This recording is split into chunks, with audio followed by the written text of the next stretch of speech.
Hello students, welcome to AB classes. आज हम लोग सब्जेक्ट फिजिक्स में समझेंगे टॉर्क क्या होता है, टॉर्क को कैसे डिफाइन किया जाता है, टॉर्क की कैलकुलेशन कैसे की जाती है और कुछ इसके एग्जाम्पल भी समझेंगे। एक कंप्लीट लेक्चर है। आप लोगों को समझने के लिए इस वीडियो को पूरा देखना है। जो मैं समझाता हूं उसको ध्यान से सुनना है, समझ में जरूर आएगा। तो चलते हैं, स्टार्ट करते हैं, समझते हैं टॉर्क के बारे में। तो यहां पर दोनों भाषाओं में मैंने टॉर्क के बारे में लिख रखा है, हिंदी और इंग्लिश। दोनों भाषाओं में से किसी भी भाषा में आप एग्जाम में लिख सकते हैं और एक और भाषा यूज कर सकते हैं जिसे हम बोलते हैं हिंदी और इंग्लिश मिक्स करके भी आप लिख सकते हैं। मतलब आपको समझाना है तो वो आप कैसे भी समझा सकते हैं। नॉर्मली समझते हैं टॉर्क क्या होता है, तो ध्यान से सुने। किसी भी वस्तु या किसी ऑब्जेक्ट को घुमाने में जो ताकत लगती है उसे हम क्या बोलते हैं, टॉर्क के नाम से जानते हैं। क्या समझ में आया? किसी वस्तु को घुमाने में, मूव कराने में, रोटेट कराने में जो ताकत लगती है उसे हम टॉर्क बोलते हैं। जैसे हम कभी नट खोलते हैं, जब नट खोलते हैं तो वहां पर हमें ताकत लगाना पड़ती खोलने में, तो जो हम ताकत लगा रहे हैं उसे हम क्या बोलेंगे, टॉर्क बोलेंगे। जैसे हम लोग देखते हैं जो हमारी गाड़ी के पहिए चलते हैं, तो गाड़ी के पहिए चलाने के लिए जो इंजन ताकत लगाता है उसे हम क्या बोलेंगे, टॉर्क बोलेंगे। यहां पर कुछ मैंने एग्जांपल लिए हैं। जैसे आप देख सकते हैं स्टीयरिंग को घुमाने में हम लोग जो ताकत लगाते हैं वह क्या होगा, टॉर्क होगा। जैसे ये जैक यहां पर जैक को चढ़ा रहा है या नट बोल्ट को खोल रहा है, तो यहां पर जो ताकत लग रही है वह क्या हो गया, यहां पर टॉर्क होगा। ताकत के रूप में हम क्या बोलते हैं, उसको टॉर्क बोलते हैं। जितना ज्यादा टॉर्क लगाया जाता है, जितना ज्यादा टॉर्क होगा उतनी ही आसानी से हम लोग किसी वस्तु को घुमा पाएंगे। जितना कम टॉर्क होगा उतनी ही हमें मेहनत करना पड़ेगी किसी वस्तु को घुमाने में। तो यहां पर क्वेश्चन आता है कि टॉर्क हम कैलकुलेशन कैसे करते हैं या टॉर्क को कैसे कैलकुलेट किया जाता है। क्योंकि टॉर्क जितना ज्यादा होगा किसी वस्तु को हम उतनी आसानी से घुमा पाएंगे, और टॉर्क जितना कम होगा उतनी ही हमें मेहनत करनी पड़ेगी उस वस्तु को घुमाने में। तो समझ में क्या आया हमें, किसी वस्तु को घुमाने के लिए जो ताकत लगती है उसे हम टॉर्क कहते हैं। लेकिन ऐसे आपको एग्जाम में नहीं लिखना है, जैसा मैंने समझाने की कोशिश की। ये मैंने अपनी भाषा में इसलिए समझाया ऐसा जिससे आपको समझ में आ जाए जो यहां पर मैं समझाने वाला हूं। तो यहां पर मैंने क्लियर लिख रखा है, टॉर्क एक घुमाने वाला बल है। क्या लिखा? टॉर्क एक घुमाने वाला बल है जो किसी वस्तु को एक एक्सिस के चारों ओर घुमाता है, और यह लीनियर फोर्स के रोटेशनल इक्विवेलेंट के रूप में काम करता है। क्या समझ में आया? अब जो नॉर्मल भाषा होती है, जैसे हम किसी चीज को डिफाइन करते हैं, डेफिनेशन लिखते हैं, उस भाषा में हमें क्या लिखना है कि टॉर्क क्या है, जब किसी वस्तु को हम घुमाते हैं तो वहां पर जो फोर्स या बल लगता है वह किस रूप में जाना जाता है, टॉर्क के रूप में जाना जाता है। जैसे मैंने क्लियर लिख दिया, टॉर्क एक घुमाने वाला बल है। किसी वस्तु को घुमाने वाला जो फोर्स होता है, बल होता है, उसे हम क्या बोलते हैं, टॉर्क बोलते हैं। जो किसी एक्सिस के अबाउट किसी वस्तु को घुमाता है ना। जैसे कि यहां पर हम देख रहे हैं ये पहिया है, ये पहिया आपको दिख रहा होगा, ये पहिए की क्या होगी, एक्सिस होगी। अभी पहिया ऐसा इस एक्सिस के अबाउट चारों तरफ घूम रहा है। जैसे ऐसी क्या होगी, यहां पर क्या होगी, स्टीयरिंग की एक्सिस होगी, ये आसपास घूम रही स्टीयरिंग उसके। ऐसे यहां पर क्या, एक नया जो भी यहां पर जैक वगैरह चढ़ा रहा है, जैक का एक बीच की एक्सिस होती है, उसके अबाउट क्या होता हुआ है, घूमता है। ऐसे यहां पर एग्जांपल ले लेते हैं, मैंने क्या मान लिया, नट बोल्ट मान लिया, ये उसकी एक्सिस है, और यहां से हम इसको यदि घुमाएंगे तो इस एक्सिस के अबाउट ही चारों तरफ घूमेगा। तो यही यहां पर लिखा है, यह लीनियर फोर्स के रोटेशन इक्विवेलेंट के रूप में काम करता है। जैसे फोर्स हमारा लीनियर फोर्स लगता है कहीं किसी चीज को हमें इधर उधर खिसकाने में, उसी तरह किसी वस्तु को रोटेट कराने में यहां पर जो फोर्स लगता है वह उसे हम क्या बोलेंगे, टॉर्क बोलेंगे। तो बहुत कुछ आपको समझ में आ गया होगा टॉर्क क्या होता है। अब इंपॉर्टेंट क्या है, टॉर्क की कैलकुलेशन कैसे की जाती है। जैसा कि हम जानते हैं, यदि यहां पर हम किसी वस्तु को घुमा रहे हैं, यहां पर कोई हमने मतलब खोलने के लिए कोई यहां पर पौना लिया है, जिसमें हम देख रहे हैं ये अभी यहां पर पकड़े हुए हैं, और यदि इसको खोल रहा है तो मुझे लगता है यहां पर ये पकड़े हैं तो इसको ताकत कम लगाना पड़ेगी और इसको आसानी से खोल सकता है। लेकिन यदि इसने यहां पर पकड़ लिया, यदि यहां पर इसने पकड़ लिया इसको, तो मुझे लगता है इसकी ताकत कम हो जाएगी, और यहां पर पकड़ने पर ये जब इसको घुमाएगा तो उसको बहुत ज्यादा फोर्स लगाना पड़ेगा और घुमाने में बहुत दिक्कत आएगी। तो यहां पर ये डिपेंड करता है किस पर, कि ये जो एक्सेस है उससे कितनी दूरी पर ये इसको पकड़ रहा है, एक्सेस से कितनी दूरी पर इसको पकड़ रहा है। तो यहां पर क्या होता है, एक तो ये ताकत लगा रहा है, मतलब कोई ना कोई फोर्स लगा रहा है, और दूसरा क्या कर रहा है, एक्सेस से दूरी भी देखी जा रही है। तो एक्सेस से जो पकड़ने की दूरी है उसे हम लोग जब किसी वस्तु को घुमाते हैं तो वहां पर रेडियस के रूप में जानते हैं, किसके, रेडियस के रूप में जानते हैं। और यहां पर क्या लग रहा है, एक फोर्स लग रहा है। तो फोर्स और जो परपेंडिकुलर डिस्टेंस है, इन दोनों का जो मल्टीप्लाई होता है उसी को हम किसके नाम से जानते हैं, टॉर्क के नाम से जानते हैं। जैसे यहां पर लिख भी दिया मैंने, क्या लिखा, it's calculate by multiplying the applied force by the perpendicular distance from the pivoted point axis of the rotation. और इसकी यूनिट क्या होती है, यहां पर देख सकते हैं न्यूटन मीटर होती है। अब न्यूटन मीटर कैसे निकलते हैं अभी मैं बताता हूं। देखो ये लाइव एग्जांपल है, ये तो आप एग्जाम में नहीं बनाना है, मतलब एग्जाम में इनके नाम भी नहीं लिखना है। अभी मैं आगे एग्जांपल समझाऊंगा तो वहां पर मैं समझा दूंगा। अभी हमें कैलकुलेशन समझना है। जब भी हम टॉर्क को कैलकुलेट करते हैं तो कैसे करते हैं, जैसे मैंने मान लिया, इसको आप एग्जाम में बना सकते हैं। यहां पर मान लिया एक एक्सिस, ऐसी आप एक्सिस बना दें, है ना, एक्सिस बना दें। यहां पर मैंने मान लो ये कोई ये क्या है, दूरी है, दूरी है जिसको हम किससे, आर, रेडियस के नाम से जानेंगे। यहां पर कोई व्यक्ति है जो इसका लगा रहा है, फोर्स लगा रहा है। मैंने मान लिया यहां पर कौन सा फोर्स लगा रहा है, एफ फोर्स लगा रहा है। क्या लगा रहा है, एफ फोर्स लगा रहा है। तो ये फोर्स यहां पर जो लग रहा है, जो क्या कर रहा है, इसको खींच रहा है, आगे की ओर खींच रहा है। जो फोर्स यहां पर लग रहा है, ये फोर्स, और जो परपेंडिकुलर डिस्टेंस, क्योंकि यहां पर कितने का बनेगा, 90 डिग्री का एंगल बनेगा। तो ये जो फोर्स है, ये जो परपेंडिकुलर डिस्टेंस है, इन दोनों का जो गुणनफल है उसी को हम क्या बोलते हैं, टॉर्क बोलते हैं। टॉर्क को हम ऐसा टाउ से डॉटेड करते हैं, और टाउ से क्या, इसे टाउ बोलते हैं, टाउ से डॉटेड करते हैं। और टाउ को कैलकुलेट करने के लिए क्या होगा, जो हमारी यहाँ डिस्टेंस हो जाएगी, रेडियस हो जाएगी, इनटू जो फोर्स हम यहाँ पर अप्लाई कर रहे हैं। इस तरह हम इसकी कैलकुलेशन करते हैं। अब टॉर्क कितना होगा, टॉर्क कितना होगा, ये डिपेंड करता है इसकी रेडियस पर और फोर्स पर।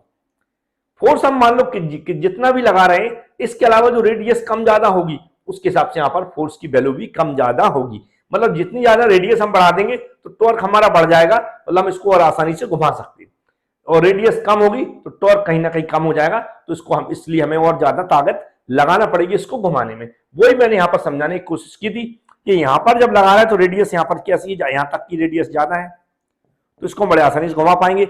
लेकिन यदि यहाँ पर पकड़ लिया तो रेडियस कम हो जाएगी यहाँ से यहाँ तक, तो हम इसको थोड़ी सी ताकत लगाना पड़ेगी घुमाने में। तो इस तरह हम क्या करते हैं, टॉर्क की कैलकुलेशन करते हैं। क्या देखते हैं, जहां पर किसी वस्तु को पकड़ के हम घुमा रहे, वहां पर जो फोर्स लग रहा है उसको देखते हैं। फिर जो एक्सेस है जिसके अबाउट घुमा रहे हैं, वहां से उसकी दूरी देखते हैं, तो जैसे हम रेडियस के रूप में जानते हैं, तो उस दूरी का और जो फोर्स लगा रहा है दोनों को मल्टीप्लाई कर देते हैं, तो वह क्या हो जाता है, हमारा टॉर्क हो जाता है, टॉर्क की वैल्यू हो जाती है। और यहां पर रेडियस की जो यूनिट होती है वो क्या होती है, मीटर होती है। फोर्स की यूनिट क्या होती है, न्यूटन होती है। इस तरह हमारी टॉर्क की जो यूनिट है वो क्या बन जाती है, न्यूटन मीटर बन जाती है, जैसा मैंने यहां पर क्लियर लिख भी दिया है। तो हमें एग्जाम में क्या करना है, ये जो टॉर्क के बारे में यहां पर ये पहली लाइन ये लिख लेना है और दूसरी लाइन इसको भी लिखना। अब यहां पर इसको अपनी भाषा में आप कैसे लिख सकते हैं, ये मैंने यहां पर इंग्लिश में लिख दिया है कि जो हमारी टॉर्क है उसको हम जो कैलकुलेट करते हैं, टॉर्क की जो वैल्यू निकालते हैं, कैसे निकालते हैं कि जो हमारा अप्लाइड फोर्स है, जो वहां पर हम फोर्स लगा रहे और जो हमारी एक्सेस है उससे जो परपेंडिकुलर डिस्टेंस है, जो लंबवत दूरी है, उन दोनों की जो गुणनफल है उसके बराबर हम क्या करते हैं, टॉर्क को निकालते हैं या फिर कैलकुलेट करते हैं। ऐसा आप लिख सकते हैं अपनी भाषा में भी। तो मुझे उम्मीद है इतना आपको समझ में आया होगा। अब टॉर्क को मैं आगे एग्जाम्पल से समझा रहा हूं तो आपको और अच्छे समझ में आ जाएगा, क्योंकि उस एग्जाम्पल को आप हिंदी में जैसे वैसे स्क्रीनशॉट लेके रखें, याद रखें। ये लिखने के बाद इस डायग्राम को बनाना है आपको, ये डायग्राम बनाना याद रखना है, और वहां पर ये भी लिखना है यार क्या है, जो एक्सिस से अप्लाइड फोर्स की दूरी है और जो हमारा फोर्स क्या है, या कह सकते हैं जो हमारा एक्सेस है वहां से अप्लाइड फोर्स कि परपेंडिकुलर अप्लाइड फोर्स से परपेंडिकुलर दूरी कौन सी है, परपेंडिकुलर दूरी है, लंबवत दूरी है, और यह क्या है यहाँ पर अप्लाइड फोर्स है, तो हमारा जो टॉर्क है वह क्या हो जाएगा, tau equal R into F हो जाएगा। ऐसा हमें लिखकर आना है, और ये डायग्राम आप अच्छे से बना के आए जैसा मैंने यहाँ पर बनाया हुआ है। और फिर हमें उसकी यूनिट के बारे में भी लिखना है, जैसे मैंने यहाँ पर लिखा, इसकी एसआई यूनिट क्या होती है, न्यूटन मीटर होती है। तो इस तरह जो हमारे 1 पॉइंट 2 पॉइंट लिखेंगे तो सारी जानकारी आपको टॉर्क के बारे में वहां पर लिखने को मिल जाएगी। उससे आपको एग्जाम में जो भी नंबर का क्वेश्चन आया हुआ वो आपको मिल जाएंगे। और फिर हमें और पेज बढ़ाना है और अच्छे से लिखना है, तो हमें फिर एग्जाम्पल कुछ लिखना है। जैसे यहाँ पर आप बड़े अच्छे से लिखेंगे वहां पर उदाहरण या फिर एग्जाम्पल, यहाँ पर मैंने एग्जाम्पल लिख भी रखा, पहला 2 एग्जाम्पल लिए। पहला एग्जाम्पल यहाँ पर आपको दिख रहा है, ये झूला आपको दिख रहा है, इसे हम क्या बोलते हैं, इसे बोलते हैं सीसा झूला। क्या बोलते हैं, सीसा झूला बोलते हैं। इस झूले में आपको दिख रहा होगा एक लड़की यहां पर बैठी है, एक लड़की यहां पर बैठी है। दोनों लड़की में जिसका वजन ज्यादा होगा वो ऊपर नीचे हो जाएगी अगर इक्वल डिस्टेंस पर बैठी हुई, क्योंकि यहां पर ये जो बना हुआ है ये और जो यहां पर बैठी, ये दोनों की कैसे इक्वल, यहां से जो इसकी एक्सिस कौन सी होगी, ये होगी, इस एक्सिस से इक्वल डिस्टेंस पर है। लेकिन यदि यहां पर ये लड़की चाहती है हम इसको उठा दें, मान लो इस लड़की में वजन कम है इसलिए नीचे से ऊपर को उठ गई, इसमें ज्यादा है इसलिए नीचे को हो गई। लेकिन ये लड़की यदि चाहती है इसको उठाना, तो ये लड़की यदि यहां पर आ जाती है, यहां पर बैठ जाती है, तो यहां पर यदि बैठ जाती तो यहां पर जो टॉर्क लगेगा इसका टॉर्क, इसकी जो टॉर्क की वैल्यू है, इसकी टॉर्क की वैल्यू वो अधिक हो जाएगी। इसकी जो टॉर्क की वैल्यू है इसकी, इस लड़की की अधिक हो जाएगी, क्योंकि यहां से जो डिस्टेंस होगी इसकी ये अधिक होगी। लेकिन ये यदि यहां पर बैठ गई, ये यदि यहां पर बैठ गई, यहां पर इसकी जो डिस्टेंस होगी आर वो कम हो जाएगी, तो यहां पर जो टॉर्क है वो कम हो जाएगा, यहां पर टॉर्क बढ़ जाएगा, तो इधर का ये लड़की ऊपर को उठ जाएगी। इस तरह क्या कर सकते हैं हम, टॉर्क को कम ज्यादा करके हम किसी चीज को क्या कर सकते हैं, हम उस पर टॉर्क अप्लाई करके मतलब उठा सकते हैं। जैसे मैंने बताया, अगर इस लड़की में वजन ज्यादा है तो कम वजन वाली लड़की भी इसको उठा सकती है। बस हमें क्या करना पड़ेगा, इसकी इस डिस्टेंस को कम करना पड़ेगा। डिस्टेंस का कम करने का मतलब होता है यहां पर जो टॉर्क लग रहा है वो कम हो जाएगा, और यहां पर जो टॉर्क लग रहा है वो बढ़ जाएगा, तो यहां पर ये क्या हो जाएगी, नीचे हो जाएगी और ये हमारी उठ जाएगी।